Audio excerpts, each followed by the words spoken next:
Stopped to check on my truck and see where the progress was at, and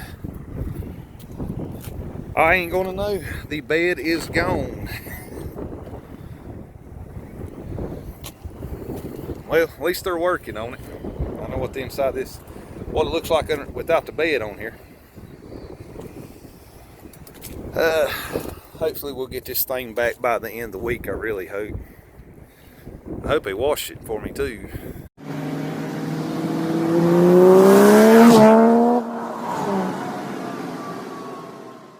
Hey guys, welcome to the channel. Look what I'm driving, a rental.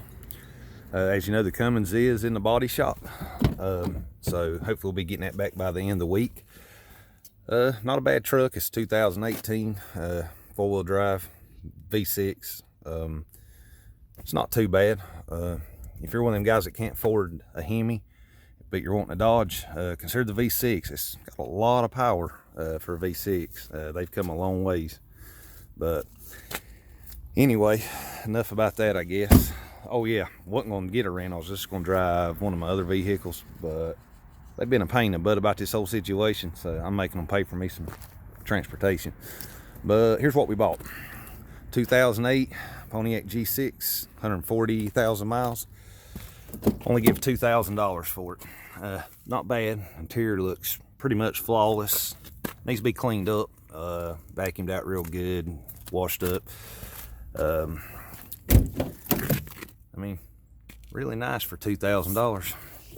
The reason why I bought the car is because my daughter will be 16 in December, and she's gonna need a car. And $2,000 for a car this new, with that kind of mileage, it's perfect for a beginner. Got to get a hubcap for it. That's pretty much the only thing that's missing off of it. The power steering assist motor needs to be replaced, but I've checked, there's a recall on that, so that's not going to cost us nothing to fix. And we got to put bearings on there. Replace the hub bearing, and anything else if we notice anything else broke. But anyway, let's get this thing tore apart and get the new parts on. All right, first step you want to do, after you jack it up and secure the vehicle, if you're using hand tools, break your lug nuts and your axle spindle nut. Break it loose before you lift the tire, get the tire up off the ground. It can be done. You might put a cheater bar on your breaker bar, but you can break it loose. And after that, you take the hubcap off. If you look right here, these little plastic lug nut covers, they screw on like this right here. And there's what holds your hubcap on. Don't try to pry your hubcap off, you'll break it. You untwist these right here out. They do it by hand. Just use the 19 millimeter socket. And then that will be also 19 millimeter socket, you lug nuts.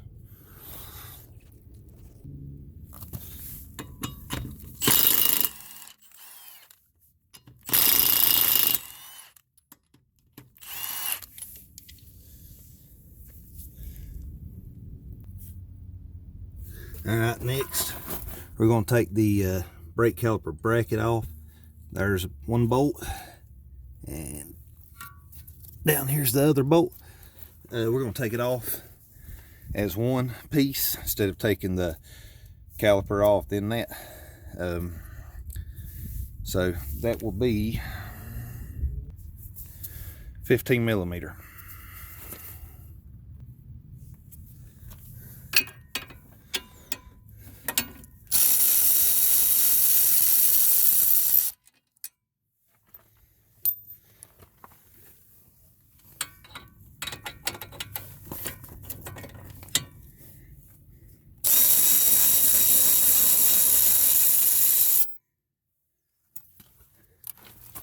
Alright, now we're going to hang our brake caliper bracket and brake caliper up with a bungee cord, or you can bend a hanger, whatever you want to do.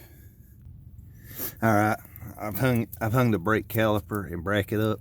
As you can see, I run a bungee cord over the coil spring and then back down. This is a very, very short cord, so you're going to have to keep it tight. Alright, next remove your rotor. And now we're going to break the axle nut loose. But if you don't have power tools, break this loose, like I said, before you lift the tire up off the ground. Axle nut is a 35 millimeter.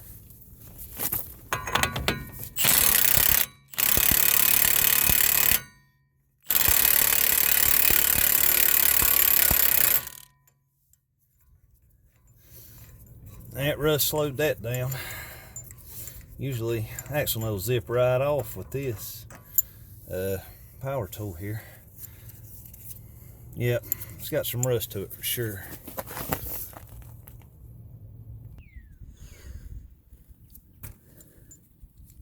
Alright, next you're going to want to free your CV axle from your hub. So use your spindle nut, get it not quite flush but almost flush, and take your hammer, break it loose, just whack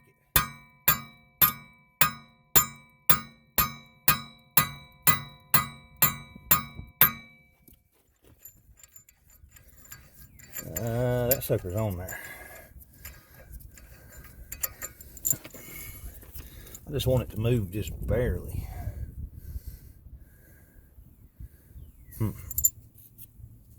Yep, rust has got the better end of this thing for sure. Doesn't matter if you accidentally smack your wheel studs, because new hub assembly and bearing comes with wheel studs. So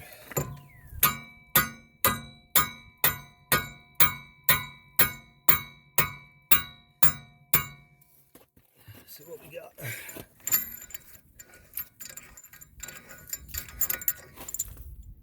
Yep, that moved it.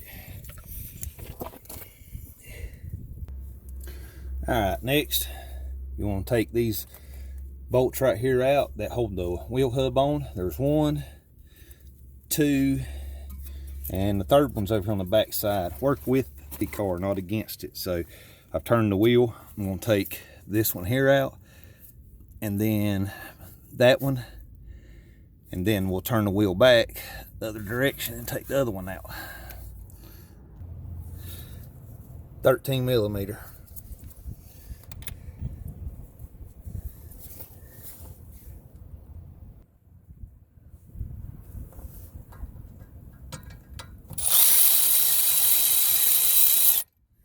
I did already break these loose because this thing here just didn't have enough power to get it done.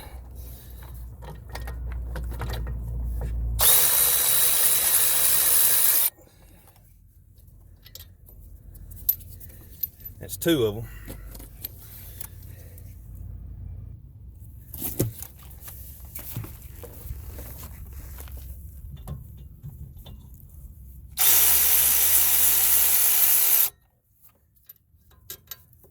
This third one.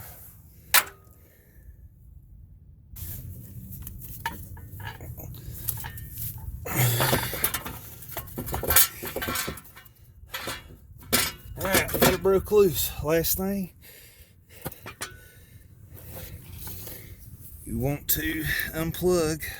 I actually probably should have done this right here before. I've done all that, but unplug your ABS wire. I'll be honest with you, I almost forgot it. I ain't gonna lie to you. There you are. Now we're ready to pull this thing out.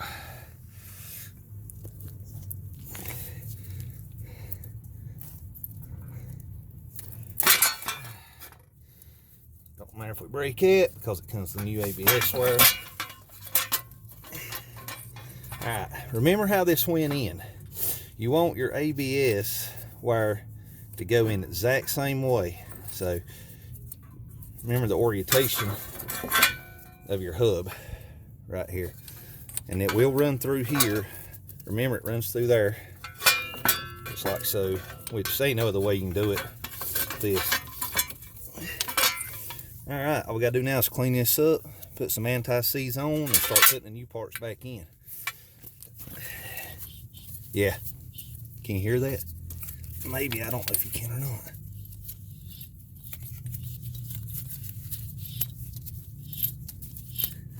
Yeah, this thing's shot. All right, next, you're gonna wanna take your sandpaper and clean this up. I'm using 800 grit. You can use 600, probably 400. But just get it good and clean.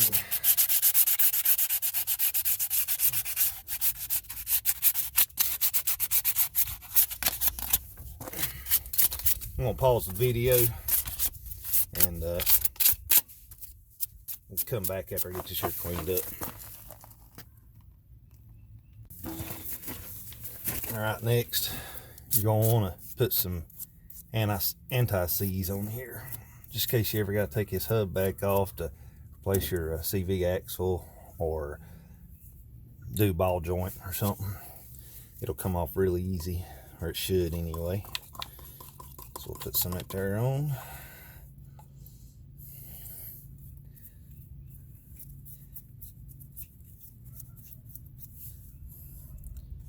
I love anti-seize. It's one of the best inventions I think I've ever seen. Saves a lot of time and work for sure. A lot of headache.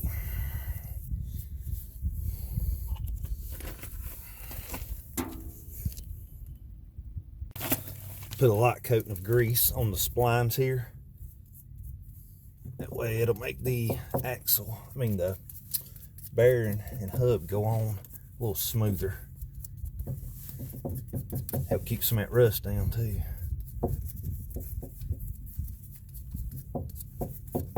Yeah, there you go. Put some anti-seize on your backing plate also.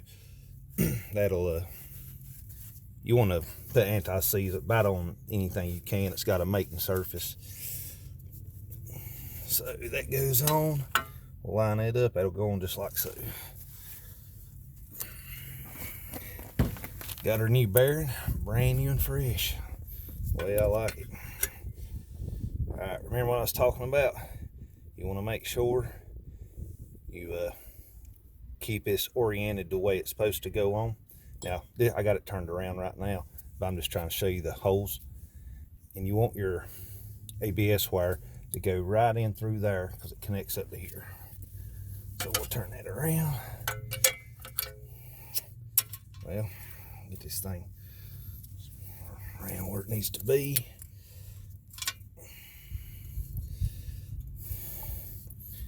It'll go in just like that right there. Yep. Nope. I was about to do that wrong, wasn't I? There we are. There's what I'm looking for. Just like that. Bring your ABS wire in there.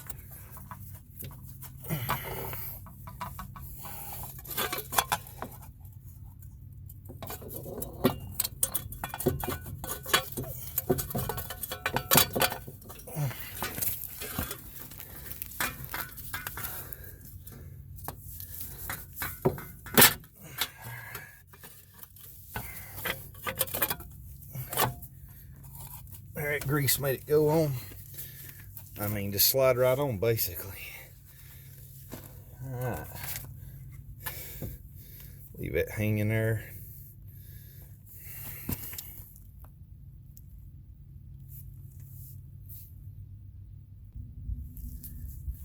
All right, you want to put blue thread locker on your bolts. That way, good Lord, that's a lot. Came out too fast. But you might have to wiggle the hub a little bit. Get the threads to catch. All right, I'm gonna put this other one in, then we'll torque it down. All right, grab your 13mm socket, and we're gonna torque this down to 85 foot-pounds. That is the hub. All three of them.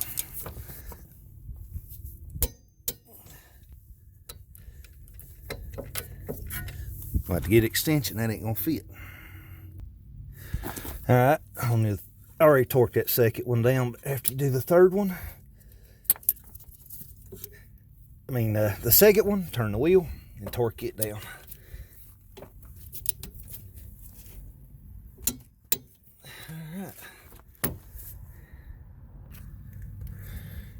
All right.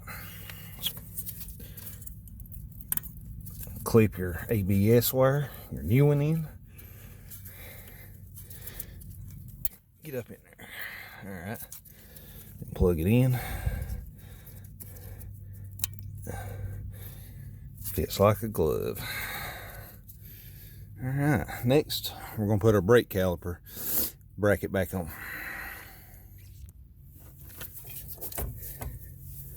Oh yeah. Let's put the rotor on first. It'd be probably a good idea.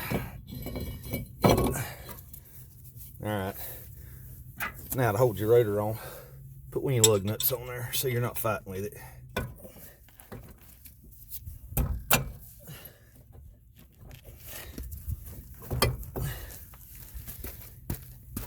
All right.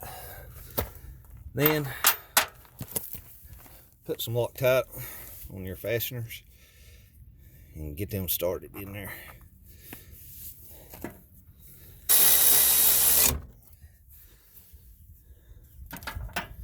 All right. We're going to torque our caliper bracket down to 96 foot-pounds.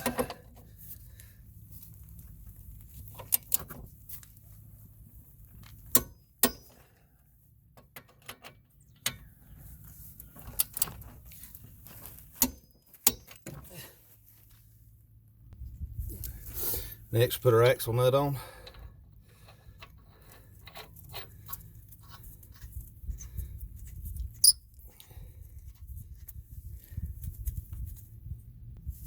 All right, the new axle nut is a 36 millimeter.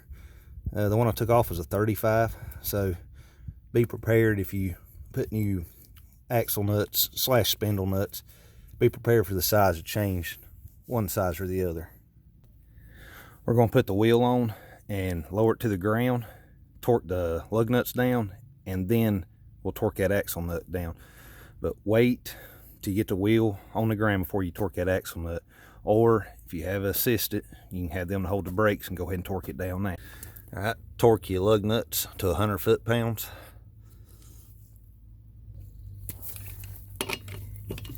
And do it in a crisscross pattern.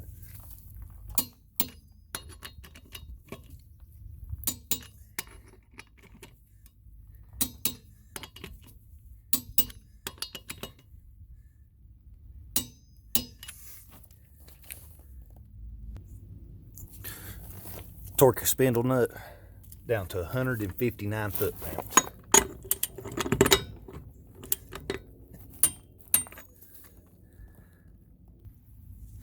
Last but not least, the choke cap on. And make sure the valve stem is lined up just right.